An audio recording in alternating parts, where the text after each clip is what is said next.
بسم اللہ والحمد للہ والصلاة والسلام علی افضل خلق اللہ وعلی آلہ واصحابہ اجمعین۔ مصطفیٰ جان رحمت شفیع امت صلی اللہ تعالی علیہ وآلہ وسلم نے ارشاد فرمایا، حدیث پاک کا مفہوم ہے، جو ایک بار دروشی پڑھے اللہ کریم اس پہ 70 رحمت نازل فرماتا ہے۔ ہم سب مل کر بارگاہ اقدس میں ہدیہ صلاۃ والسلام پیش کریں۔ الصلاۃ والسلام علیکہ یا سیدی یا رسول اللہ وعلی آلک و صحابک یا سیدی یا حبیب اللہ۔ حضور سید عالم نور مجسم صلی اللہ تعالی علیہ وآلہ وسلم کی شہزادی پاک کے ہاں 2 شہزادوں کی ولادت ہوئی۔ نام رکھنے کی بات آئی تو نام عرشوں سے آئے۔ جن کے ناموں کا انتخاب عرشوں سے ہو ان کی ذاتوں کا عالم کیا ہوگا۔ امام جلال الدین سیوطی علیہ رحمہ اور ابن حجر مکی رحمہ اللہ، ان اکابرین نے اس چیز کو بیان کیا کہ ان 2 ذاتوں سے پہلے حسن اور حسین کسی کا نام نہیں تھا۔ اللہ تعالیٰ نے اپنے محبوب کے نواسوں کے لیے یہ نام جنت سے بھیجے ہیں۔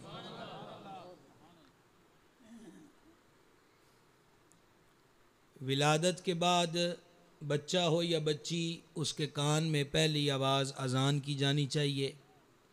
سیدی اعلیٰ حضرت امام عشق و محبت رحمہ اللہ نے اس روایت کو نقل کیا کہ جس بچے اور بچی کے کان میں پیدائش کے بعد، ولادت کے بعد پہلی آواز اذان کی آئے، وہ ام صبیان، یہ مرگی سے ریلیٹڈ ایک مرض ہے جس میں پٹھے کھنچ جاتے ہیں، زبان سے منہ سے جھاگ نکلتی ہے، ہاتھ پاؤں مڑ جاتے ہیں۔ اگر پہلی آواز بچے اور بچی کی کان میں اذان کی جائے گی تو ساری زندگی وہ اس مرض سے محفوظ رہیں گے۔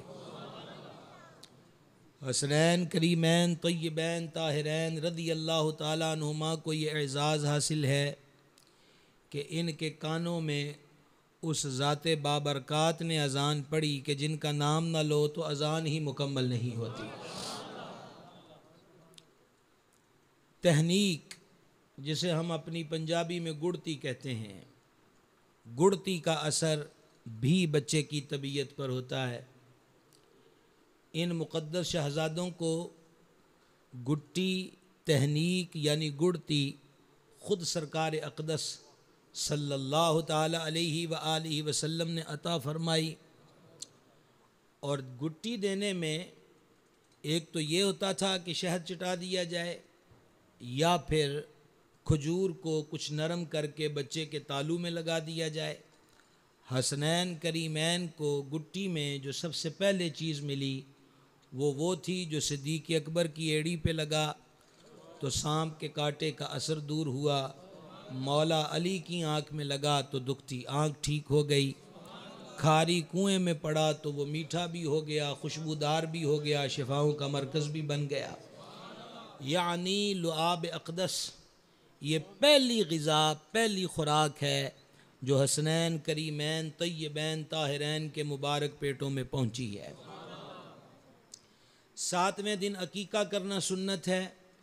عقیقے کے جانور کی وہی شرائط ہیں جو قربانی کے جانور کی شرائط ہیں۔ حسنین کریمین طیبین طاہرین کا عقیقہ خود سید عالم نور مجسم علیہ السلام نے فرمایا۔ 7ویں دن بچے کے سر کے بال اتارے جائیں اور بالوں کے ہم وزن چاندی صدقہ کی جائے۔ فقہا نے لکھا اگر سونے کی طاقت ہو تو وہ صدقہ کیا جائے۔ دور جاہلیت میں بچے کے سر پہ جانور کو ذبح کر کے اس کا خون مل دیتے تھے۔ اسلام نے اس کے بدلے میں زعفران دیا کہ بچے کے سر پہ حلق کے بعد زعفران مل دیا جائے۔ تو حسنین کریمین رضی اللہ تعالیٰ عنہما کو ان کا عقیقہ نبی مکرم علیہ السلام نے فرمایا۔ گرامی قدر حضرات، اذان بھی حضور نے پڑھی، نام بھی عرشوں سے آئے، گٹی بھی حضور نے دی، عقیقہ بھی سرکار نے فرمایا۔ بچے کی طبیعت اچھی ہو، حسن ادب سے بات کرے، تو تب بھی مہمان پوچھتے ہیں ماشاء اللہ اس بچے کو گڑتی کس نے دی ہے؟ بچہ شریر و شاطر ہو، تنگ کرتا ہو تو تب بھی سوال ہوتا ہے، لیکن لہجہ بدل کر انہوں گڑتی کن نے دیتی ہے؟ حسنین کریمین کی عظمت پہ قربان جائیں کہ جنہیں گڑتی محبوب خدا نے عطا فرمائی اور گڑتیوں کے اثر زندگی کے لمحے لمحے میں نظر آئے۔ اس کے بعد بچے کی طبیعت پر جو میں نے نام کی بات کی ہے، عجب بات ہے کہ ہم یاد کربلا والوں کی مناتے ہیں، بچہ اور بچی پیدا ہو تو نام جدید ڈھونڈتے ہیں۔ بھئی جس نام حسین کا لنگر کھائیں اور کھلائیں اور جن کے ناموں کی بزمیں سجائیں تو ان کا مبارک نام ہمارے بچوں کا کیوں نہیں ہو سکتا؟ اور پھر ایسے مقدس نام جو آئے ہی جنت سے ہیں، نام کا اثر بچے کی طبیعت پر ہوتا ہے۔ مرحب مولا مرتضیٰ شیر خدا کے مقابلے میں آیا اور اس نے اپنے جنگی تدابیر کو اور قوت و طاقت کو اشعار میں بیان کیا۔ میں بڑا مضبوط پہلوان ہوں، میرا نام سن کر دلاوروں کے دل سینوں میں دہل جاتے ہیں، میں نیزے کی انی پہ اٹھا کے بندے کو پٹختا ہوں، اس کی ہڈیاں چکنا چور ہو جاتی ہیں، وغیرہ وغیرہ وغیرہ۔ مولا مرتضیٰ نے بھی اس کے جواب میں شعر پڑھے جس کے ایک مصرے کا ترجمہ یہ ہے، میری ماں نے میرا نام حیدر رکھا ہے۔ تو نام جو ہے اس کے لیے جدت تلاش کرنا کہ یہ کہہ دینا جی یہ مائیوں والے نام ہو گئے ہیں، پرانے نام ہو گئے ہیں، تو بھئی یہ تو عجیب بات ہے۔ پیچھے تو سبزیوں کے نام بچ گئے، کرانے کی اشیاء کے نام بچ گئے، میڈیکل اسٹور کی ادویات کے نام بچ گئے۔ یہ حسن عقیدت نہیں، عقیدت یہی ہے۔ میرے کریم علیہ السلام نے فرمایا تمہیں کیا ہے، تمہارے 1 2 یا 3 بیٹوں کا نام محمد ہو، جس نے میری محبت کی وجہ سے اپنے بیٹے کا نام محمد یا احمد رکھا، قیامت والے دن اس کی شفاعت بھی فرماؤں گا اور گواہی بھی دوں گا۔ تو محبت میں نام رکھیے، اس کا فیض حاصل ہوگا۔ ایک صاحب خدمت اقدس میں حاضر ہوئے، عرض کیا یا رسول اللہ علیہ السلام، اللہ نے مجھے بیٹا دیا ہے، اس کا نام تجویز کیجئے۔ فرمایا میں اس کا وہ نام دوں گا جو مجھے سب سے زیادہ پیارا ہے۔ کان لگ گئے محبوب کے مبارک بول پر کہ نام حضور عطا کریں، یہی بہت بڑی بات ہے، اور حضور فرمایا میں ان سب نالوں پیارا ہے، تو یہ تو اور بات بڑھ گئی۔ عرض کی حضور کیا نام رکھا جائے؟ فرمایا اس کا نام حمزہ رکھو، یعنی اپنے محبوب چچا سید الشہداء حضرت امیر حمزہ رضی اللہ تعالیٰ عنہ کے مبارک نام پر حضور اقدس علیہ السلام نے نام عطا فرمایا۔ تو نام کے انتخاب میں اپنے مرکز عقیدت کو نہیں بھولنا چاہیے۔ صحابہ کرام اہل بیت اعظام کے مبارک ناموں پر اپنے بچے اور بچیوں کے نام رکھنے چاہیے۔ اس کے بعد دودھ کا اثر ہوتا ہے بچے کی طبیعت پر۔ حسنین کریمین کائنات کی وہ بختور ہستیاں ہیں جنہیں حضور مخدومہ کائنات بطول زہرا صلی اللہ تعالی علی ابیہا و علیہا وبارک وسلمہ کی گود نصیب ہوئی، اور مخدومہ کائنات سے انہوں نے اس فیض اور برکت کو حاصل کیا جہاں لوریاں بھی قرآن کی تلاوت کی صورت میں ہوتی تھیں۔ سچ بتائیے جس گھر میں چکی چلاتے وقت بھی قرآن پڑھا جاتا ہو، اس گھر میں پروان چڑھنے والے شہزادوں کی تقوی و طہارت و پاکیزگی کا عالم کیا ہوگا۔ گرامی قدر حضرات، حسنین کریمین کی تربیت جو ہے، ماں کی گود دیکھیے تو بلند و بالا، باپ کو دیکھیے تو بے مثل کردار ہے۔ اب مخدومہ کی ذات ستودہ صفات کو دیکھیے، گھر کا کام خود کرتی ہیں، چکی خود چلاتی ہیں، جھاڑو خود کرتی ہیں، کپڑے دھونے کی ضرورت ہے خود دھوتی ہیں، گھر کے اندر دوسرے تیسرے دن چولہے میں آگ جلتی تھی، کھانا خود پکاتی ہیں، مصلے کی ڈیوٹی پوری، تلاوت قرآن کا معمول جاری، اور ساری رات سجدے میں گزرتی ہے۔ میں تو آپ سے خیرات نہیں مانگوں گا کہ آپ بولیں، مجھے کیا ضرورت ہے۔ سمجھ آ رہی ہے بات کی؟ یعنی کہ ہم جن سے عقیدت رکھتے ہیں ان کی سیرت سے انحراف کیوں؟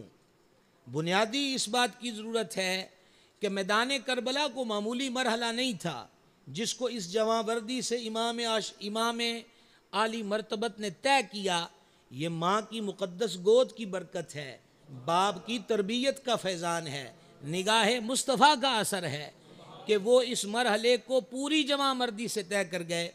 کریم ابن کریم سید ابن سید شبیہ مصطفیٰ سرکار امام حسن مجتبیٰ رضی اللہ تعالی عنہ فرماتے ہیں کہ والدہ ماجدہ مخدومہ دن میں کام بھی سب کرتیں، ساری رات سجدہ ریز بھی رہتیں، اور میں نے ان کی دعاؤں کو دیکھا تو دعاؤں میں فقط اس امت کی بخشش کی دعا ہوتی۔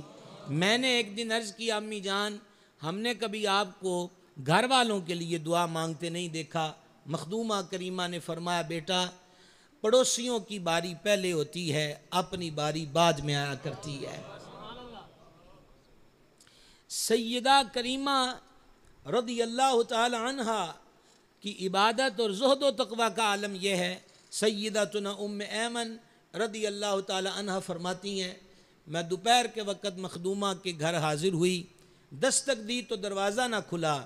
میں نے دروازے کے سوراخ سے جھانک کر دیکھا تو عجب منظر تھا کہ چکی خود چل رہی تھی اور پنگوڑا جو ہے وہ خود بخود حرکت کر رہا تھا، اور مخدومہ کریمہ آرام فرما رہی تھیں۔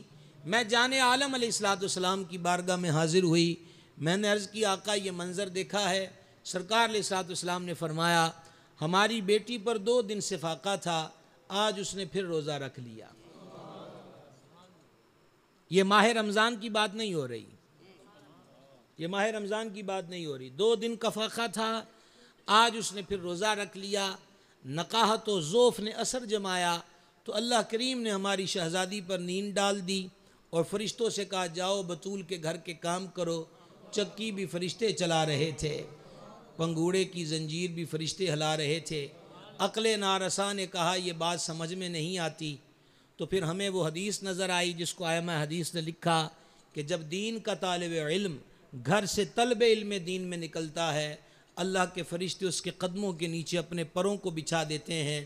اور یہاں شرط نہیں ہے وہ بچہ سادات کا ہو، بڑے گھرانے کا ہو، امیر ہو، خوبصورت ہو، وجیح ہو، گورا ہو کہ کالا، اعلیٰ لباس پہنا ہو یا پھٹا پرانا، طلب علم دین میں نکلا ہے، رب کے فرشتے اس کے قدموں کے نیچے پر بچھا دیتے ہیں۔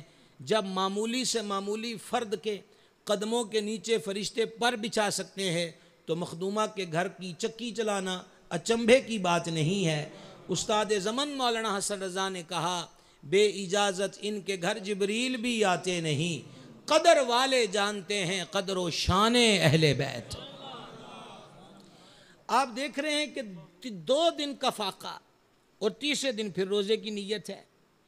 یہی منظر دیکھنے میں آتا ہے 1 دن کے مکمل فاقے کے بعد، دوسرا بھی آدھا دن گزرنے کے بعد شام کے وقت کھانا آتا ہے، یعنی کہ تقریباً 1.5 دن گزرنے کے بعد کھانا ریڈی ہے۔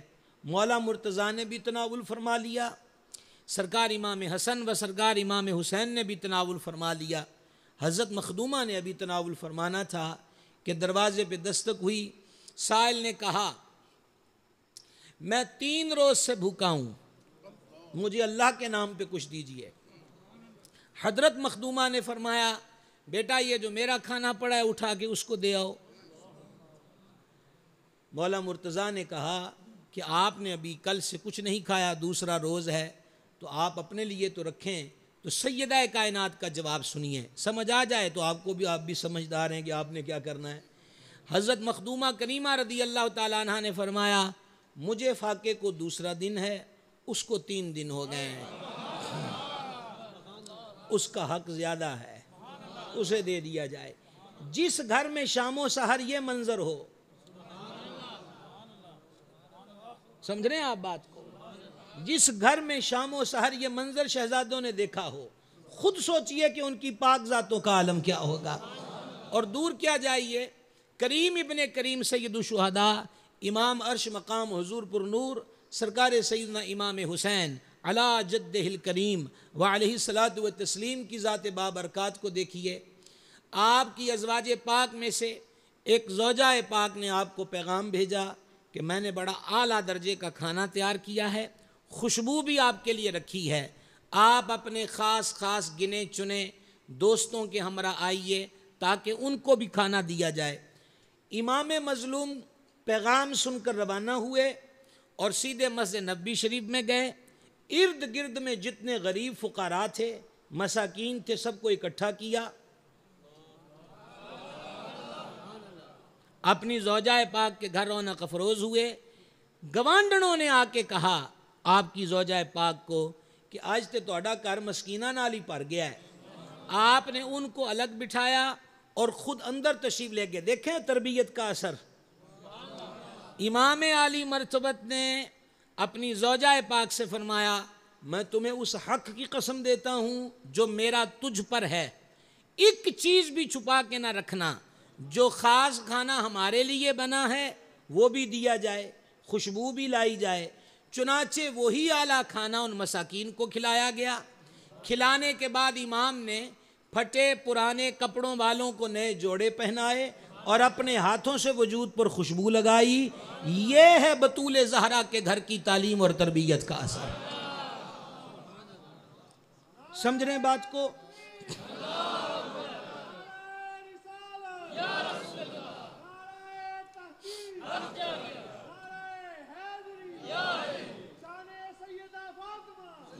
اس کے بعد ایک اور منظر دیکھیے. امام کریم سواری پہ رونق افروز ہیں، بالکل گنوار اور بہت ہی مسکین درجے کے لوگ بیٹھے ہوئے سوکھی روٹی کھا رہے ہیں. حضرت امام عرش مقام کو دیکھ کر کھڑے ہو گئے اور کھڑے ہو کر کیا کہا؟ حضور آ جاؤ ساڈے نال بھی 2 برکیاں لا لو. یہ معمولی بات نہیں ہے. یعنی جن لوگوں کو دیکھ کر ان سے گھن آئے اور پھر ان کے ہاتھوں میں سوکھی روٹی ہو اور وہ بازار کے شاہراہ کے کسی کونے پر بیٹھے کھا رہے ہوں تو کیا مطلب وہ قلینوں پر بیٹھے ہوں گے، اور کیا مطلب ہے ان کے پاس جدید کراکری ہوگی جس برتنوں میں رکھ کر کھا رہے ہوں گے. حضرت امام سواری سے اترے اور ان کے ساتھ بیٹھے. پتہ نہیں ہے کون سا موقع ہوتا ہے سبحان اللہ کہنے کا.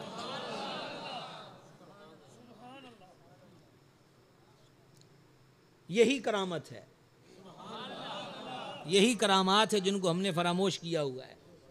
حضرت امام عرش مقام سواری سے نزول اجلال فرمایا. ان کے ہمراہ بیٹھ کر 1-2 نوالے ان کے ساتھ کھائے اور فرمانے لگے میں تہاڈی دعوت قبول کر لئی، ہن تسی میری دعوت قبول کرو. کیا بات ہے جناب، میں تہاڈی دعوت قبول کر لئی، تسی ہن میری دعوت قبول کرو، چلو میرے ساتھ. مساکین کا جھرمٹ امام کے جلو میں، امام کے پہلو میں، امام کے گھر کی طرف جا رہا ہے. آپ نے ان کو گھر میں بٹھایا، اعلیٰ درجے کا کھانا کھلایا، سب کو ایک ایک جوڑا عطا فرمایا اور پھر وہ مولا علی کے گھر کے گن گاتے ہوئے کشاں کشاں اپنے گھروں کی طرف رواں دوا نظر آتے ہیں. یہ مخدومہ کائنات کی سیرت ہے جو حسنین کریمین کی ذات کے اندر نظر آتی ہے. پھر یہ فیض خون ہوتا ہے نا جی، خون کے اثر تھمتے نہیں ہیں. یہ فیض پیڑھی در پیڑھی آگے چلا. سید سجاد عابد بیمار زین العابدین، نام ہے علی، پہچان ہے علی اوسط، دنیا کہتی ہے زین العابدین، کربلا معلیٰ کا چشم دید گواہ.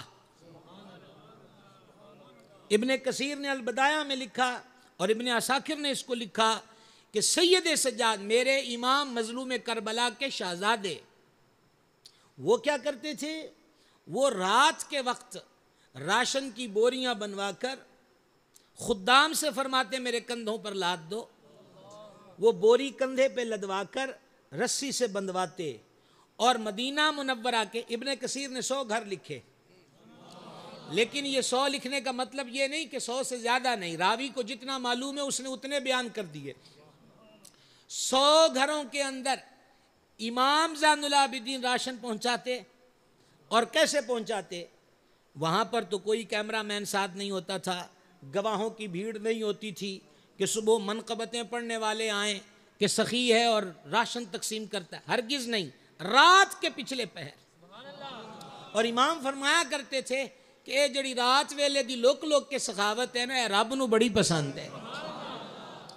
رات کے پچھلے پہر مساکین، بیواؤں، یتیموں کے گھروں کے دروازے پر ان کا راشن رکھ دیتے، صبح کو وہ وصول کر لیتے. حضرت امام زین العابدین کو خبر ہوتی تھی کہ ہن تک مک گیا ہونا ہے، مکن تو پہلے اگلی بوری پھر۔ اب دیکھیے جناب، روزانہ اچھا کھانا بن رہا ہے، یتیم بچے بچیاں بیٹھے کھا رہے ہیں، تو بچیاں پوچھتی تو ہوں گی ماں ہے زندہ کون ہے؟ تو بیبیاں کہتی ہونی ہونا کوئی بھاگاں والا، کوئی بختاں والا ہونا ہے، کسے چنگی نسل دا ہے، کریمہ دے گھر دا بندہ ہے جڑا منہ بھی نہیں وکھاندا تے ساڈے چولہے دی اگ بھی بلدی جا رہی ہے۔ اور جب حضرت امام کا وصال ہوا، سرکار امام زین العابدین کا، اور غسل شریف دینے کے لیے قمیص مبارک کو اتارا گیا تو آپ کی کمر مبارک پہ رسیوں کے سیاہ نشان تھے۔ اب لوگ حیران تھے کہ یہ نشان کیسے ہیں، تو پھر خادم جو خاص قریبی تھے ان سے پوچھا گیا کہ حضور نے منع فرمایا تھا اس راز سے پردہ اٹھانے کے لیے، اب وصال کر گئے ہیں تو بتا دیتے ہیں کہ حضرت امام کے یہ نشان اس رسیوں کے ہیں جو کندھوں پر بوریاں لاد کر باندھ کر یہ مدینہ شریف پورے شہر کے غریبوں کے گھر میں راشن عطا فرمایا کرتے تھے، پیڑھی در پیڑھی۔ اور یہاں پر ایک اور بات آپ سے عرض کروں اور حضرت امام المناظرین کی نظر کروں، پیڑھی در پیڑھی، نسل در نسل یہی معمول، یہی ادا، یہی کیفیت۔ آئیے ایک جھلک دیکھیے۔ مکہ شریف سے حضرت امام روانہ ہو گئے، ارادہ کوفے کا ہے، تقدیر کربلا لے گئی، راستے میں پڑاؤ کیا، یہ قریباً ظہر کا وقت تھا۔ ابن کثیر نے اس کو لکھا ہے کہ اذان ظہر ہو چکی تھی کہ دور سے گرد اڑتی نظر آئی، سب کی نظریں تھی کون ہے؟ جب گرد تھمی تو دیکھا کہ حر 1000 سپاہیوں کے ساتھ آیا کھڑا ہے۔ ابن زیاد نے بھیجا تھا، سیدنا مسلم بن عقیل کی شہادت ہو چکی ہے، اس کے بعد کہ حضرت امام آتے نظر آئیں تو انہیں روکا جائے اور یزید کی بیعت پر مجبور کیا جائے۔ المختصر، جب یہ 1000 سپاہیوں کے ہمراہ حر حضرت امام سے مکہ ٹو کوفہ درمیان میں ملتا ہے تو حضرت امام نے ان کو دیکھ کر کیا فرمایا؟ کوئی آپ سے ریکویسٹ اور اپیل نہیں بولنے کی، کانوں کی راہ دل تک جائے تو زبان کو کون روک سکتا ہے۔ جب وہ لشکر جرار رکا تو حضرت امام عرش مقام نے فرمایا انہوں بھی پانی پلاؤ تے انہاں دیاں سواریاں نو بھی پانی پلاؤ۔ کسی چشمے پر نہیں بیٹھے، دریا کے کنارے نہیں بیٹھے، کنویں کی منڈیر پر نہیں بیٹھے، مسافر ہے مدینے کا جو مکہ آیا، اب مسافر ہے کربلا کا، وہی سفر، وہی بھرے ہوئے مشکیزیں، اور تعداد دیکھ کر یہ فکر نہیں کہ ہم کیا پئیں گے، کہا برتن میں جو ہوتا ہے وہی ٹپکتا ہے۔ وہاں فرات کے کنارے گنڈے کھڑے کر دیے کہ پانی سادات کے خیموں کی طرف نہ جائے، یہاں حوض کوثر کے مالک کا بیٹا بیٹھا ہے جو مشکیزوں کے منہ کھلوا کے کہتا ہے ان کو بھی پلاؤ اور ان کی سواریوں کو بھی پانی پلایا جائے۔ یہ معیار ہے، یہ اس تربیت کا اثر ہے جو شام و سحر منظر مخدومہ کی گود میں ان مقدس شہزادوں نے دیکھا۔ گرامی قدر حضرات، پھر باپ کی تربیت، سبحان اللہ الکریم، پھر باپ کی تربیت۔ باپ کون؟ مولا کائنات، شیر خدا، مشکل کشا، کرم اللہ تعالی وجہ الکریم کی ذات بابرکات، وہ حیدر کرار جو تقوی و طہارت کا روشن مینار ہے۔ اور طوالت میں نہیں جاؤں گا، اختصار سے آگے بڑھنے کی کوشش ہے۔ مولا مرتضیٰ کی تربیت کا اثر، اور ان سب پر جس تربیت کا اثر تھا، جس نگاہ کا فیضان تھا، وہ نگاہ ہے کہ جس طرف اٹھ گئی دم میں دم آ گیا، اس نگاہ عنایت پہ لاکھوں سلام۔ اب اس نگاہ کی کیفیات دیکھیے، کتب احادیث کو پڑھیے جا بجا، یہاں تو باقاعدہ جلسہ ہے، پر یہ جو حدیثیں چند میں آپ کے سامنے رکھنے لگا ہوں حضور نے جلسے میں نہیں فرمائی۔ منظر دیکھیں، حضرت سیدنا اسامہ بن زید رضی اللہ تعالیٰ عنہما فرماتے ہیں، حاضر ہوئے نا دروازہ پاک پر، حضور باہر تشریف لائے تو سرکار نے اپنے سینے سے حسنین کریمین کو چمٹایا ہوا ہے۔ اب ایک غلام ہے، وہ اپنی کسی حاجت سے در دولت پر آیا ہے، بس اس کی بات سنی جائے اور فارغ کر دیا جائے، پر اس کی طلب و ضرورت کو پورا کرنے کے بعد جلسہ نہیں ہے، ممبر نہیں ہے، نعرے والی مخلوق نہیں آگے بیٹھی، ایک صحابی کھڑا ہے اسامہ بن زید، محبوب کا آستانہ ہے، دروازے پر حضور ہیں، سینے سے حسنین کریمین کو لگایا ہوا ہے، اور حضرت اسامہ سے فرماتے ہیں یہ میرے بیٹے ہیں۔ کیا کہوں آپ سے جناب، یقین جانیے کوئی بھی تعلی نہیں اور کسی قسم کا بھی اس کے اندر مطلب یوں کہہ لیجئے کہ بات کو بنانے کی بات نہیں۔ جب بھی میں لفظوں کو پڑھتا ہوں لذت ہی ملتی ہے۔ کتنی مزیدار بات ہے کہ حضور ہمیشہ ان کو پیار سے فرماتے تھے یہ میرے بیٹے ہیں۔ سبحان اللہ الکریم، سبحان اللہ الکریم، یہ میرے بیٹے ہیں۔ پھر کیا فرمایا؟ یہ میری بیٹی کے بیٹے ہیں۔ اچھا جی، حضرت اسامہ کو نہیں پتا، یہ وہی اسامہ ہیں جو حضور کے گود کی ایک طرف شہزادے ہوں ایک طرف یہ ہوں، تو یہ ان نفوس قدسیہ کو نہیں پتا کہ یہ کون ہیں؟ یہ میرے بیٹے ہیں، میری بیٹی کے بیٹے ہیں۔ اتنا فرما کے نگاہ آسمان کی طرف کی، اے اللہ میں ان دونوں سے محبت کرتا ہوں۔ علیم بذات صدور کو بتانے کی ضرورت ہے کہ میں ان سے محبت، یہ محبت ہی تو ہے جو کہنے پہ مجبور کرتی ہے۔ الہی میں ان دونوں سے محبت کرتا ہوں۔ اگلی بات اس سے بھی تگڑی، مولا تو بھی ان سے محبت فرما۔ اللہ اللہ اللہ، یہ دعائیں تو آج تک دیکھی تھی، ہم پہ رحم کر، کرم کر، فضل کر، بخشش کر، رزق دے، صحت دے، شفا دے، برکت دے۔ یہ کیسی دعا ہے؟ تو ان سے محبت کر، تو ان سے محبت کر، میں ان دونوں سے محبت کرتا ہوں، تو بھی ان سے محبت فرما، اور جو ان سے محبت کرے مولا تو ان سے بھی محبت فرما۔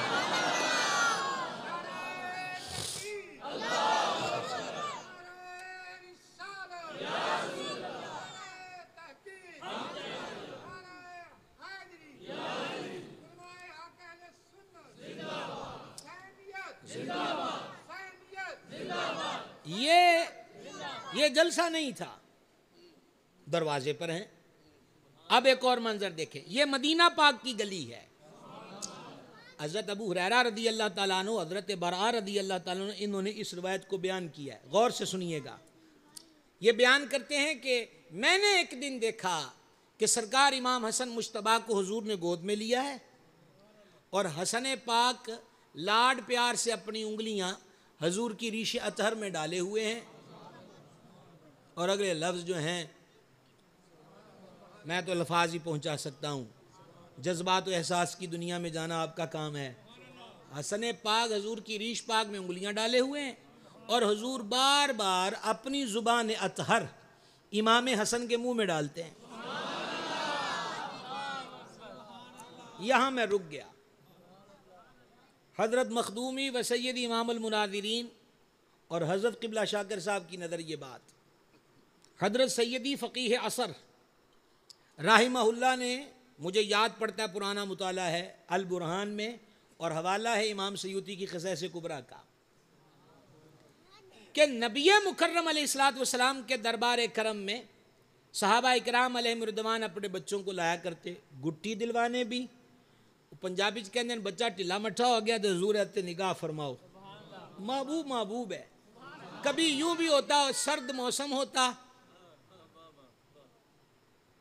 اور شمع رسالت کے پروانے نہ برتن لے کے پانی مسجد کے باہر کھڑے ہوتے، سرکار سرد موسم میں باہر تشریف لاتے تو کیا کروانا ہوتا تھا انہوں نے؟ سرکار انگلیاں ڈال رہے ہیں۔ کیا بات ہے! کیا کرتے تھے وہ پانی؟ انہوں نے کہا بس یہ اپنے مریضاں تو یا چھڑکنا ہے یا پلانا ہے، انہوں نے ٹھیک ہو جانا ہے۔ کیا شان! کل آپ کا رسالہ دیکھ رہے تھے تبرکات کی اہمیت، انگلیاں ڈالیں۔ تو سیرت لکھنے والوں نے کہا کہ حضور سردی کا خیال نہیں فرماتے تھے کہ ٹھنڈ لگ جانی ہے، بلکہ یہ تھا کہ انہاں دا اور کون ہے، یہ جو آس لگائے آئے ہیں ان کو اگنور کیوں کرے۔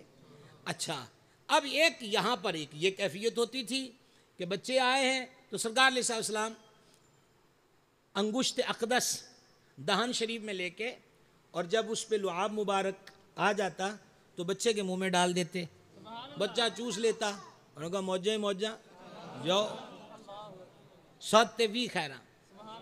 ایک بچے کو لایا گیا، سرکار نے اس کے منہ میں انگلی مبارک دہن شریف سے نکال کر ڈالی، اس نے اپنے نرم پوروں سے انگلی کو گرفت میں لے لیا، وہ چھڑے ہی نہ۔ کیا بات ہے جناب، دانت تو نہیں نکلے تھے، پوروں میں محبوب کی انگلی کو گرفت میں لے لیا، چھوڑے نہ۔ حضور مسکرا رہے ہیں، اور ہم نے یہ بھی کتب حدیث میں پڑھا ہے کہ حضور جس سے مصافحہ فرماتے حضور ہاتھ نہیں سی چھڑان دے جنی دیر تک اگلا نہ چھڑے، یہ چ بھی عاشقاں واسطے بڑی تسلی ہے کہ وہ ہاتھ نہیں چھڑان دے، وہ ہاتھ نہیں چھڑاتے، وہ ہاتھ نہیں چھڑاتے۔ خیر اب جب اس نے رغبت و لذت کے ساتھ انگلی مبارک کو چوسنا شروع کیا تو جان عالم علیہ السلام نے مسکرا کے فرمایا یہ سیراب کرنے والا ہے۔ مثلا آپ کہیں کہ ہمیں پیاس لگی ہے تو کوئی حضرت اٹھیں اور سب کو پانی پلا دے تو کہتے ہیں نے سیراب کر دیتا، یا کھالے نے فصل کو سیراب کر دیا، سمجھ رہے بات کو، سیراب کرنے والا ہے۔ اب کیا کوئی سمجھے اس وقت کہ دودھ پیتا بچہ ہے سیراب کرنے والا؟ لیکن وہ زبان جس کو سب کن کی کنجی کہیں، اس کی نافذ حکومت پہ لاکھوں سلام، وہ دہن جس کی ہر بات وحی خدا، چشمائے علم و حکمت پہ لاکھوں سلام، فرما دیا۔ اب جب وہ بچہ جوانی کے جوبن میں پہنچا، کسی سفر میں وہ نوجوان ہوتا جس نے انگلی چوسی ہے لعاب شریف، اور قافلے والوں کا پانی ہو جاتا ختم، جگہ ہوتی ریت والی یا پتھریلی یا پدری، وہ اسی سے کہتے تھے جوانا پانی موگ گیا ہے، پانی موگ گیا ہے۔ تو وہ کیا کرتا تھا، وہ صاحب اترتے، ریت تھوڑی سی کریدتے، پانی نکل آتا، پتھریلی زمین کو تھوڑا ہٹاتے، پانی نکل آتا، مٹی کو ہٹاتے، پانی نکل آتا۔ کیوں؟ محبوب نے اس دن فرمایا تھا یہ سیراب کرنے والا ہے، کا پاویں ان پانی 150 فٹ تھلے ہوئے، پر محبوب فرمایا ہے سیراب کرنے والا ہے۔ یوں مٹی ہٹائی پانی باہر، ریت صحرا، ریت ہٹائی پانی باہر۔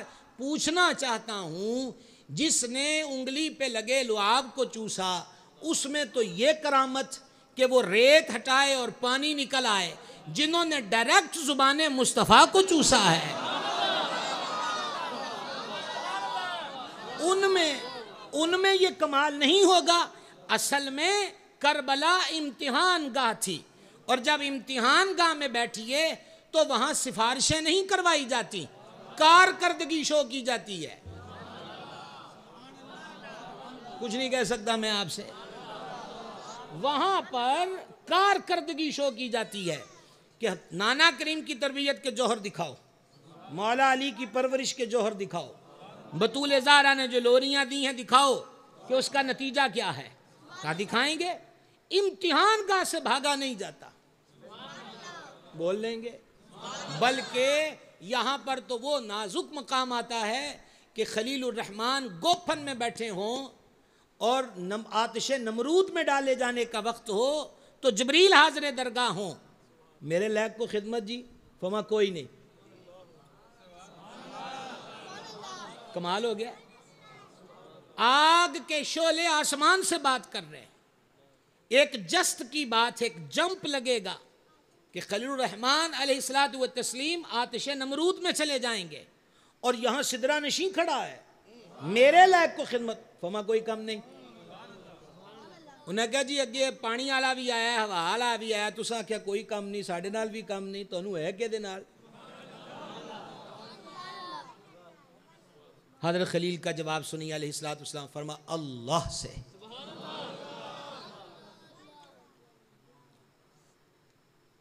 ایک صاحب مٹک کے بولے، دیکھا خلیل اللہ نے غیر کی مدد نہیں مانگی۔ ہم نے کہا میاں یہ تو اچھی بات ہے کہ غیر سے مدد نہیں مانگی، پر غیر نے مدد کی پیشکش کر کے شرک کا ارتکاب کیوں کیا؟ میں آپ کی ہیلپ کروں، میں آپ کی ہیلپ کروں، سمجھ گئے آپ؟ سنیے، اللہ سے کام ہے۔ جبریل امین علیہ السلام نے عرض کی حضور پھر اللہ سے کہیے، دیکھیے یہ مقام آتا ہے، اللہ سے کہیے۔ خلیل پاک نے فرمایا اللہ میرے حال کو جانتا ہے؟ عرض کی جانتا ہے، تو کہا عرض تو وہاں کی جاتی ہے جو جانتا نہ ہو۔ یہ مرحلہ وہ ہے جہاں کہا بھی نہیں جاتا، بالکل قادر دے ہٹ ڈور اساڈی جے میں رکھے اومیں رہیے ہو کا ہم حاضر ہیں۔ اگر رب چاہتا ہے کہ جل جائیں تو تیار ہیں، اور اگر اس کی مرضی ہے کہ بچ جائیں تو میرا آگ کیا بگاڑ سکتی ہے؟ واپس پلٹیے، یہ کربلا کا میدان، مولا علی کیوں نہیں ہیلپ کو پہنچے؟ کیسی عجب بات ہے کہ جہاں جبین عقیدت خم کرنی چاہیے وہاں تنقید کے فن شو کیے جاتے ہیں، بڑی افسوس کی بات ہے۔ آئیے سماعت کیجئے گا، مجھے پھر واپس آنا ہے مدینہ شریف گلی میں، ابھی وہیں پر ہوں، اور ایک بات چلی ہے تو چل نکلی ہے، یہ بھی ساتھ ساتھ عرض کرتا جا رہا ہوں۔ حضرت سرکار امام زین العابدین رضی اللہ تعالیٰ عنہ کو یہ واقعہ کربلا کے واپسی کے بعد کا واقعہ ہے۔ وہی بادشاہوں کو پرانے ڈر کہ سید جی اٹھ گئے تھے ساڑھے پلے ککھ نہیں رہنا، ایک کوئی ڈر۔ حضرت امام عرش مقام سیدنا امام زین العابدین کو شہر بدر کیا جانا ہے، لیکن حکومتی کسٹڈی کے اندر امام زین العابدین پاک پابند سلاسل ہیں، ہاتھوں میں ہتھ کڑیاں ہیں، پاؤں میں بیڑیاں ہیں۔ زہری حاضر خدمت ہوئے، زہری محب اہل بیت تھے اور بادشاہوں کے ہاں بھی خوب چلتی تھی۔ زہری حاضر ہوئے اور حضرت امام زین العابدین کو اس حال میں دیکھ کے رو پڑے۔ فما کیوں روتے ہو؟ عرض کی آل رسول کی ابھی آزمائشیں کتنی باقی ہیں، کون کون سی ظلم و ستم کی مشق ہے جو ابھی آپ پر جاری رکھی جائے گی، مجھے رونا آ رہا ہے۔ اگر آپ یہ دو لائنیں سمجھ گئے تو ساری کربلا کی شہادتیں سمجھ میں آ جائیں گی۔ حضرت امام زین العابدین نے فرمایا زہری سر اٹھا کے مجھے دیکھو، دیکھا آپ نے مسکرا کے ہتھ کڑیوں سے ہاتھ نکال دیے اور بیڑیوں سے قدم نکال دیے۔ آپ نے فرمایا ہم کمزور نہیں ہیں، یہ ہماری پاور ہے، یہ ہماری پاور ہے، یہ ہماری طاقت ہے، یہ رب کا دیا ہوا اختیار ہے۔ اور پھر کیا کیا؟ اب ہے آپ لوگوں کی آزمائش بھی۔ پھر ہتھ کڑیوں میں ہاتھ ڈالے، پھر بیڑیوں میں پاؤں ڈالے، فرمایا اے ہن او دی رضا ہے۔ بس رضا کا جب مقام آ جائے تو وہاں کرامتیں نہیں دکھائی جاتی، وہاں امتحان دیے جاتے ہیں۔ واپس پلٹیے، میں یوں کہہ رہا تھا کہ راوی کہتے ہیں کہ حضور صلی اللہ علیہ وسلم اپنی زبان اطہر سرکار امام حسن کے دہن شریف میں ڈال رہے تھے، اور پھر چومتے چومتے، اب بھی جلسہ نہیں، جمعے کا خطبہ نہیں، چومتے چومتے ان کے منہ میں زبان اطہر ڈالتے ڈالتے کہا مولا میں اس سے محبت کرتا ہوں، تو بھی اس سے محبت فرما۔ دیکھ رہے ہیں آپ؟ اب سنیے ایک اور روایت، سیدنا یعلا بن مرہ رضی اللہ تعالیٰ راوی، زور کا وقت، مسجد شریف، زور ہو گئی، باہر نکلے، کسی کے گھر دعوت تھی سرکار کی، ہم بھی ہمراہ ہوئے، آگے گلی آئی، حضور رک گئے، ہم پیچھے رک گئے۔ میں آگے بڑھ کے دیکھنے لگا کہ رکنے کا سبب کیا ہے، تو گلی میں بچے کھیل رہے تھے، ان بچوں میں امام علی مقام تھے، حضور ان کو دیکھ رہے تھے، اور حضرت یعلا رضی اللہ تعالیٰ عنہ فرماتے ہیں میں نے یہ منظر دیکھا کہ حضور آگے بڑھے اور جیسے بازو آگے کیے جاتے ہیں لاڈ سے پیار سے، بچے کو کہتے ہیں اے میں تینوں پھڑن لگا ہے، ہم کہتے ہیں نا، تو حضور بازو بڑھا رہے تھے کہ اشارہ یہ ہو کہ جیسے امام حسین کو پکڑنے لگے ہیں۔ اور بچہ جب کھیلنے کے موڈ میں ہو تو پھر وہ گود میں نہیں آتا۔ اب اللہ کے محبوب ہیں، مدینے کی گلی ہے، معراج کا دولہا ہے، معراج کا دولہا ہے۔ محبوب آگے ہاتھ بڑھاتے ہیں تو حضرت یا اللہ کہتے ہیں امام دوڑ کر اس طرف،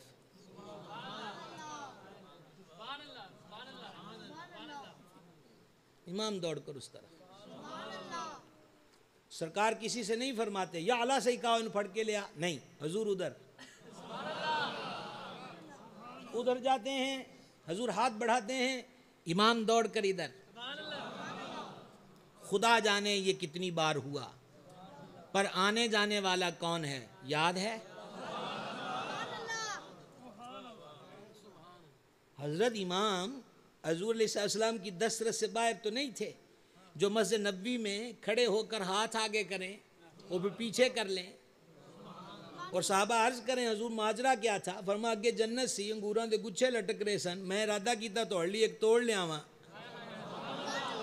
میں لے آتا تم قیامت تک کھاتے رہتے، کم نہ ہوتا، پھر میں نے کہا تسی آپ ہی آگے کھا لینا، جو قدم بڑھائیں تو سامنے جنت ہو، وہ بازو آگے کریں حسین قابو میں نہ آئے۔ لیکن مدینہ کی گلی میں رب کا محبوب اپنے نواسے سے لاڈ اور پیار کر کے پوری امت کو سبق دے رہا ہے کہ یوں پیار کیا جاتا ہے، یہ ایسے لاڈلے ہیں، یہ ایسے پیارے ہیں۔ اب امام ادھر حضور ادھر، امام دوڑ کر ادھر حضور پیچھے، اور کئی بار یہ ہوا، اور بالآخر حضرت یعلا رضی اللہ عنہ فرماتے ہیں سرکار نے نواز پاک کو پکڑ لیا، اور حالت یہ تھی کہ ان کی کمر مبارک گردن سے نیچے حصے پر حضور نے بازو رکھا، اور بازو رکھ کر سرکار نے اب ان کا چہرہ سامنے گرپ میں ہے، اور حضور علیہ السلام نے ان کے ہونٹ چومے، زبان اطہر ان کے منہ میں ڈالی۔ اب بھی جلسہ نہیں، کانفرنس نہیں ہے، منہ میں زبان ڈال کر چوم کر نظر آسمان کی طرف کی، کہا مولا میں اس سے محبت کرتا ہوں۔ کیا ماجرا ہے، الہی میں اس سے محبت کرتا ہوں، تو بھی اس سے محبت فرما۔ کیا بات ہے، کیا بات ہے۔ اور اب سنی حضرت سیدنا جابر رضی اللہ تعالیٰ عنہ سے، کہتے کاشانہ اقدس پہ حاضر ہوا، زیادہ تھکے تو نہیں آپ؟ اچھا جی، میں نے بھی ٹائم کوئی نہیں پوچھا کہ یہ کتنے بجے تک کا سلسلہ۔ اللہ اکبر۔ آقا ہمارے بڑی شان والے، آقا ہمارے بڑی شان والے، آقا ہمارے بڑی شان والے۔ سیدنا جابر رضی اللہ تعالیٰ عنہ فرماتے ہیں کاشانہ اقدس پہ حاضر ہوا اور مجھے ارشاد ہوا اندر آ جا۔ میں حجرہ شریف میں حاضر ہوا، کہتے ہیں میں نے حسین منظر دیکھا، آپ بھی سنیے، اے ساریاں گلاں صحابہ نے دسیاں نے، گل یاد رکھنا۔ منظر دیکھیے، سیدنا جابر رضی اللہ عنہ فرماتے ہیں سرکار نے ہاتھ مبارک زمین پہ رکھے، گھٹنے شریف زمین پر، پشت انور پر حسنین کریمین، اور سرکار حجرہ شریفہ میں گھٹنوں اور ہاتھوں کے بل چل رہے ہیں۔ اور یہاں تو آپ سے یوں کہوں کہ آپ بولیں مجھے تو بالکل نہیں بھلا لگے گا، سن لیجئے گا۔ سرکار چل رہے ہیں اور ساتھ ساتھ فرماتے حسن تیری سواری کیسی ہے، حسین تیری سواری کیسی ہے۔ گرامی قدر حضرات، شہزادے شہزادے شہزادے، یہ لفظ مدتوں سے ہم سنتے آئے، بولتے آئے، یقین مانیے جب یہ شانے پڑھتے ہیں تو یہی کہنے کو من چاہتا ہے کہ شہزادے کا لفظ ان حسینوں پر ہی جچتا ہے، انہی پر جچتا ہے۔ اگر میرا حافظہ ساتھ دے رہا ہے تو سیدنا انس رضی اللہ عنہ نے روایت کیا، سرکار علیہ السلام قدمین شریفین کو دراز کیے ہوئے لیٹے ہوئے ہیں، امام عالی مرتبت چھٹ پناہ ہے حاضر ہوئے اور سرکار کے قدموں پہ کھڑے ہو گئے، سرکار فرمایا آگے آؤ، تو وہ پنڈلی شریف پہ قدم رکھتے آگے بڑھے۔ اب حضور ان کو سپورٹ دیتے ہیں انگلیوں کی، جیسے بچوں کو سپورٹ دیتے ہیں کہ گرے نہ، اور سرکار انگلیاں پکڑاتے ہیں اور آگے آؤ، مقدس گھٹنے شریف سے آگے ران مبارک پر، اور آگے آؤ شکم انور پر، اور آگے آؤ سینہ اطہر پر۔ اب پنجابی میں لفظ کہنے کو دل کرتا ہے لیکن عربی سبحان اللہ میں ہی ہوگی، سمجھ رہے ہیں؟ تو سرکار علیہ السلام نے پھر کیا کیا؟ جب سینے تک آ گئے تو حضرت امام کو جفا ڈال دیا، سینے پہ لڑا لیا۔ بھائی آپ آج کے 2020 میں بھی نیٹ پر سرچ کر کے دنیا کے سب سے VVIP قسم کے بیڈ روم والے ہوٹل کو ڈھونڈیے، سونے کے بنے ہوں گے، ریشم و سندس و استبرق کا استعمال ہوگا، اعلیٰ درجے کی خوشبو ہوگی، موسمی تغیر سے بچاؤ کے تمام تر سامان ہوں گے، راحت کے سارے سامان ہوں گے، جو ایک انسانی آنکھ کو چیز بھاتی ہے۔ آج 2020 میں بھی بڑے سے بڑے بادشاہ کا بیڈ روم بھی، اس میں بھی وہ راحت کہاں جو سینہ محبوب پر لیٹنے سے راحت ملتی ہے۔ یہ چین کہاں پہ ملتا ہے؟ ہم نے الحمدللہ حدیث میں پڑھا کہ جب ایک بندہ جنت میں جائے گا تو اس دنیا میں کتنا گھائل تھا، دکھی تھا، زخمی تھا، تکلیفوں میں تھا، شدائد و مصائب کے تلے دبا ہوا تھا، لیکن جب جنت میں جائے گا اور ہوا کا پہلا جھونکا اس کے وجود کو ٹچ کرے گا تو اس جنتی کو یوں لگے گا کہ جیسے مجھے کبھی دکھ ہوا ہی نہیں تھا، غم پہنچا ہی نہیں تھا۔ کہاں جنت کی ہوا کا جھونکا اور کہاں وجود مصطفیٰ کا قرب۔ کیا لذت ہوگی اس میں، کیا لطف ہوگا، کیا سرور ہوگا۔ گرامی قدر حضرات، یہ محبتوں اور شفقتوں کے اظہار جا بجا موقع بہ موقع ان پر ہوتے رہے۔ کس لیے؟ تیاری ہو رہی ہے، کام بہت بڑا ہے، مشن بہت بڑا ہے۔ اور اب میں اپنی گفتگو کو اختتام کے رخ کی طرف لے چلا، لیکن نتیجہ گفتگو اب ہے، غور سے سنیے گا۔ اب میدان کربلا میں انہوں نے آنا ہے۔ کیوں آئے؟ کس لیے آئے؟ کیا عشرہ محرم ایک تہوار ہی بن کے رہ جائے گا اور 10 محرم تک بزمیں ہوں، جلوس ہوں اور کھچڑے سبیلیں چلیں اور ہم فارغ ہو گئے؟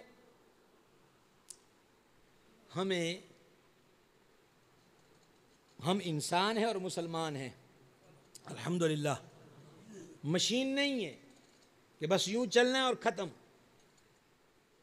حضرت امام کا مشن، اور وہ کیا ہے؟ بس یہ سبق سن لیجئے اور بات ختم۔ سید عالم علیہ السلام نے فرمایا، مفہوم حدیث پیش ہے، میری سنت قائم رہے گی۔ سب سے پہلے میری سنت کو بدلنے والا بنو امیہ کا ایک فرد ہوگا جسے یزید کہا جائے گا۔ ایک حضرت امام نے جہاں کوفہ والوں کو خط لکھا ان کے خطوط کے جواب میں، وہاں حضرت امام نے ایک خط اہل بصرہ کو لکھا، اور اس خط میں حضرت امام عالی مرتبت نے یہ لفظ لکھے، سنت مٹا دی گئی ہے، بدعت کو رواج دیا گیا ہے۔ توجہ ہے نا جی؟ توجہ ہے آپ کی؟ سرکار امام عالی مرتبت اب ہے میدان کربلا میں۔ اب پیغام کربلا، درس کربلا سنیے۔ 10ویں محرم کو ایک شاطر نے سید الشہداء کی ذات پاک کے لیے نازیبا لفظ بکے اور یہ کہا، تمہیں اپنے نانا سے کیا نسبت ہے؟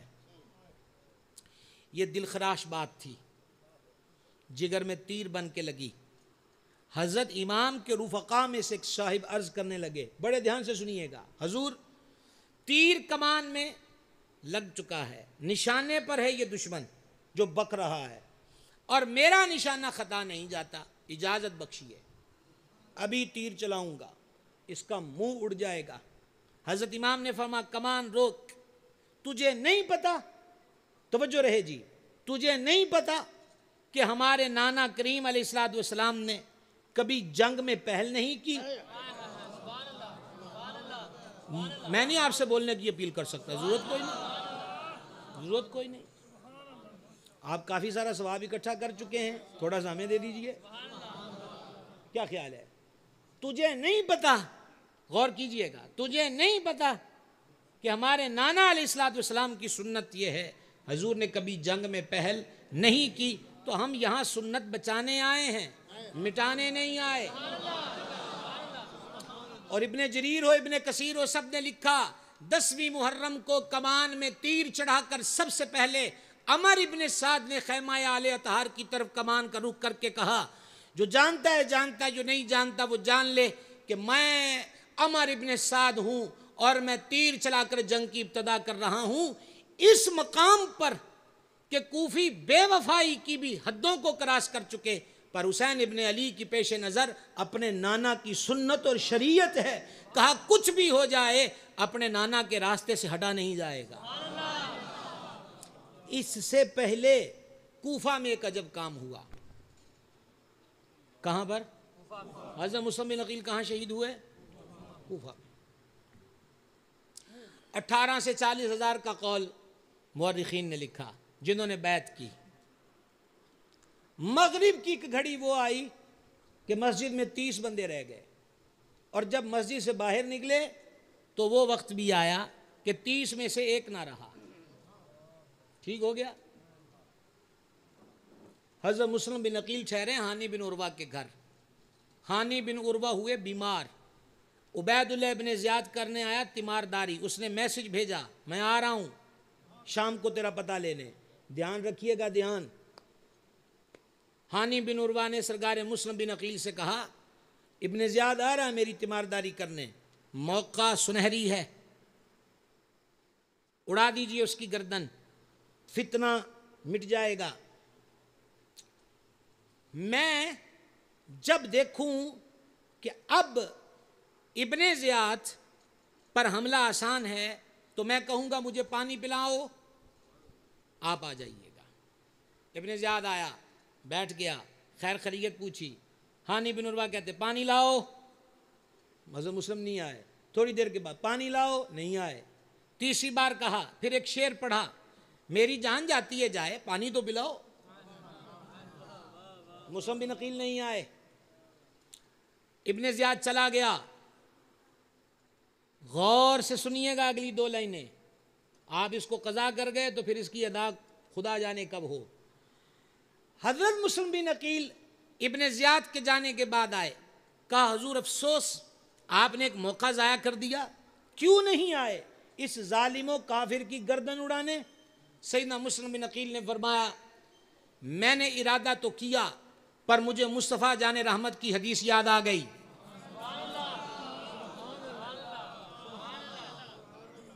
حضور سرور عالم علیہ السلام کی حدیث یاد آ گئی، دیکھ لو گھر کا اثر۔ مجھے حضور کی حدیث یاد آ گئی، اور وہ کیا ہے؟ سرکار علیہ السلام نے فرمایا، جو کسی کو دھوکے سے قتل کرے وہ ہم میں سے نہیں ہے۔ کہا چاہے کٹڑ دشمن ہے پر محبوب کا فرمان سامنے ہے، دھوکے سے نہیں مارا جا سکتا۔ یہ ہے بنو ہاشم کی ریت۔ اور کربلا میں دیکھیں خادم اجازت مانگتا ہے، فرماتے سنت نہیں ہے۔ تیسرا درس، 10 محرم 61 ہجری جمعہ کا دن، چنچلاتی دھوپ، تپتی ریت، خوف اور وحشت کے سائے، وقت ظہر، اور ایک خادم عرض گزار ہوتا ہے، حضور زور نہ پڑھ لیے؟ تو آپ نے اس سے یہ نہ فرمایا تو کون ہوتا ہمیں نماز کا درس دینے والا؟ تو ان پتہ نہیں حالات کہیں دینے، پانی پینے کو نہیں، وضو کس سے کریں گے؟ تپتی ریتوں پہ جبینے جھکائیں گے، دشمن سر پہ کھڑا ہے، اسی گڑا کو ماڑا کام کر دے پہ اللہ دی راہ واسطے کھلوتے نہیں۔ امام مسکرائے اور مسکرا کر فرمایا، اللہ تیرا حشر نمازیوں میں کرے، ہمیں یہاں نماز یاد دلاتا ہے۔ ان سے کہو کچھ دیر کے لیے تیروں کو روکیں تاکہ علی کا بیٹا اپنی زندگی کی آخری ظہر ادا کرتا چلا جائے۔ پیغام کربلا۔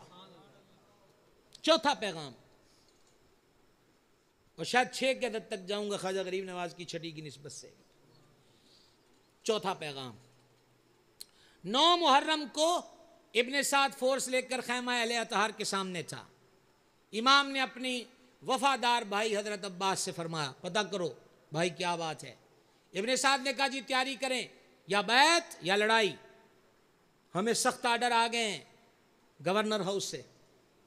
حضرت عباس آئے، حضور یہ کہہ رہا ہے، فرما اس کو کہو ہم نے یزید کی بیعت نہیں کرنی، رہ گئی بات لڑنے کی تو ہمیں کیوں دھمکیاں دیتا ہے؟ آج کی رات دے دے، گھر والوں کو وصیتیں کر لوں، رات اللہ کی عبادت میں گزار لوں، صبح میدان لگ جائے۔ یہ وہ کہہ رہے ہیں جن کے لیے امام زین العابدین نے فرمایا کہ میرے والد ماجد روزانہ 1000 رکعت پڑھتے تھے۔ مجھے پتا ہے کہ یہاں سبحان اللہ کی آواز کیوں نہیں آتی۔ 1000 رکعت۔ یہ وہ کہہ رہے ہیں جنہوں نے 25 حج پیدل کیے۔ جو ہے آپ حضرات، 25 حج پیدل کیے۔ یہ اس ایک دن کو بھی کہتے ہیں 9 محرم کو بھی ہم مچل مچل کر جبین سجدے میں جھکانا چاہتے ہیں۔ ٹھیک ہے۔ ابن سعد نے اپنے ایک رفیق کی طرف دیکھا تو اس نے یعنی آنکھوں سے مشورہ مانگا کہ دینا چاہیے ٹائم کے نہیں۔ اس بندے نے جی بڑی تڑپا دینے والی بات کی۔ اس نے کہا اگر دیلم کے عیسائی مقابلے میں ہوتے اور وہ ایک رات مانگتے تو دیتا کہ نہ دیتا؟ کہا دے دیتا۔ تو کہا تو یہ تو رسول اللہ کے گھر والے ہیں، دے دو۔ دے دی۔ رات آئی، حضرت امام نے رفقا سے فرمایا تسی تے نال آئے سو کہ کوفہ والے دعوتاں کرن گے، اکھاں وچھاون گے، پیار کرن گے۔ انہوں نے بھوک پیاس رکھ دی دسترخوان پہ، آنکھیں دکھانے لگ گئے بچھانے کی بجائے اور غلامی کی بجائے تلواریں سونت کے کھڑے ہو گئے۔ مجھے بلا رہے تھے کہ میری بیعت کریں گے، اب آیا ہوں تو کہتے یزید کی بیعت کرو۔ ان کا ہدف ہوں میں، تم نہیں ہو، میں تم سے راضی ہوں، چلے جاؤ۔ دیکھا نا آپ چپ رہے، یہی تو بات ہے۔ اس اوکھے ویلے جڑے گھراں چون انہوں نے بھی سدیا جاندہ ہے، امام تیری عظمت پہ قربان۔ فرمایا جدوں انہوں نے مسئلہ میرے واسطے ہے تو میں تانوں اپنے واسطے کوئی نہیں لڑانا، جاؤ جاؤ۔ سب سر جھکائے بیٹھے ہیں۔ حضرت امام نے ان کو دوسرا آپشن، بلکہ ایک لفظ بولتے محفوظ راستہ دیا۔ فرما کجاوے رکھو سواریوں پر، اونٹوں پر، ہمارے گھر کی محضرات پاک بیبیاں اس میں بیٹھتی ہیں، تم نکیلے تھامو انہیں مدینے چھوڑ دو، تمہاری یہ خدمت قبول ہے۔ سب بیٹھے ہیں۔ تم بولتے کیوں نہیں؟ جو انہوں نے جواب دیا اس کا مجموعہ 2-3 سطروں میں سن لیجئے۔ عرض کیا امام لعنت اس زندگی پر جو آپ کو یہاں چھوڑ کر وہاں گزاری جائے۔ جب مدینہ کا فرد فرد، بنو ہاشم کا بچہ بچہ ہم سے پوچھے گا کہ بطول زہرا کے لاڈلے کو کہاں چھوڑ آئے ہو، تو ہم کہیں گے 28,000 غنڈوں کے 22,000 غنڈوں کے جھرمٹ میں، تیروں اور تلواروں کے سائے میں۔ اے امام زندگی ایک بار ہے، خدا کی قسم 100 بار بھی ہوتی، ایک بار جلایا جاتا، پھر زندہ کیا جاتا، پھر جلایا جاتا، پھر زندہ کیا جاتا، اور ہر بار پوچھا جاتا ہن کی خیال ہے، تو تب بھی ایک ہی جواب ہوتا حسین ابن علی کے لیے جینا ہے، حسین ابن علی کے لیے مرنا ہے۔ حالت یہی رہے گی۔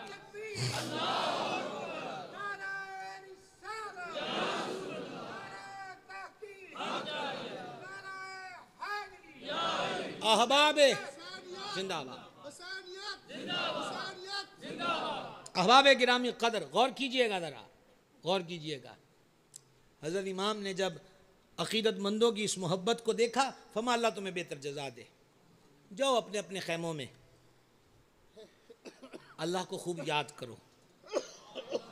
اور خود سرکار سید الشہداء کے خیمے کی حالت شب عاشورہ کیا تھی جو کل آئے گی؟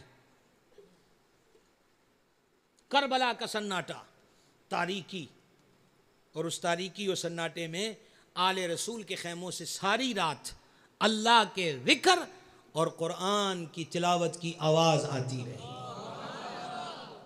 یہ بے صبرے لوگ نہیں تھے، یہ آہو بکا اور آہو فغام والے نہیں تھے۔ یہ چوتھا درس ہے، نماز نہیں چھوڑی، ذکر فکر سے الگ نہیں ہوئے۔ 5واں درس، حضرت امام جب 10ویں محرم کو رخصت ہوا چاہے خیموں سے، عجب عجب قصے ہیں، مجھے ان سے غرض نہیں، مستند روایت آپ کے گوش گزار کر رہا ہوں ذمہ داری سے، یہ مرکز ہے اہل سنت کا، ذمہ داری سے عرض کر رہا ہوں۔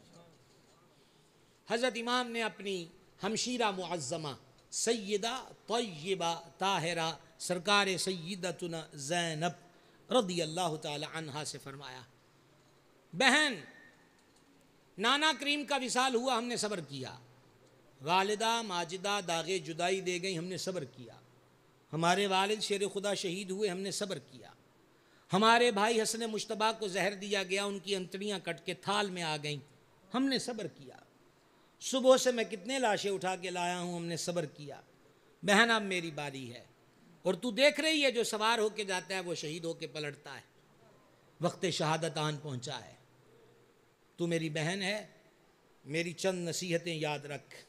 پہلی، میرے پاس تشریح کا کوئی لفظ نہیں جی جو میں یہاں پر بولوں، پہلی، جب تیرے کانوں تک میری شہادت کی خبر پہنچے، تیرے رونے کی آواز خیمے سے باہر نہ آئے،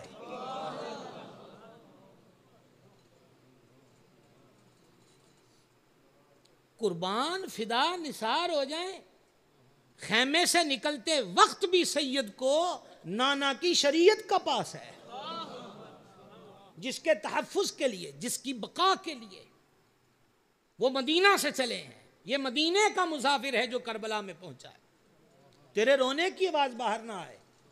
دور جاہلیت کی عورتیں سر سے کپڑا اتارتی، منہ پہ تماچے مارتی، بالوں کو کھولتی، بہن نہ تم سے یہ توقع ہے، نہ تم ایسا کرنا، کیوں کہ تم عام گھر کی بیٹی نہیں ہو،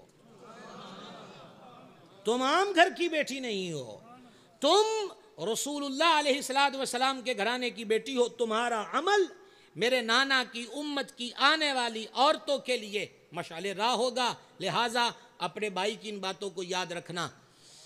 بہن ہو امام علی مرتبت کی، شہزادی ہو حیدر کرار کی، جو مولا علی کے دور خلافت میں کوفہ کے اندر عورتوں کی تعلیم و تربیت کا کام سر انجام دیتی تھیں، کوئی اور ہو تو صبر کے بندھن توڑ دے، ضابطے توڑ دے، پر جس کو بھائی کہہ کر گیا ہو،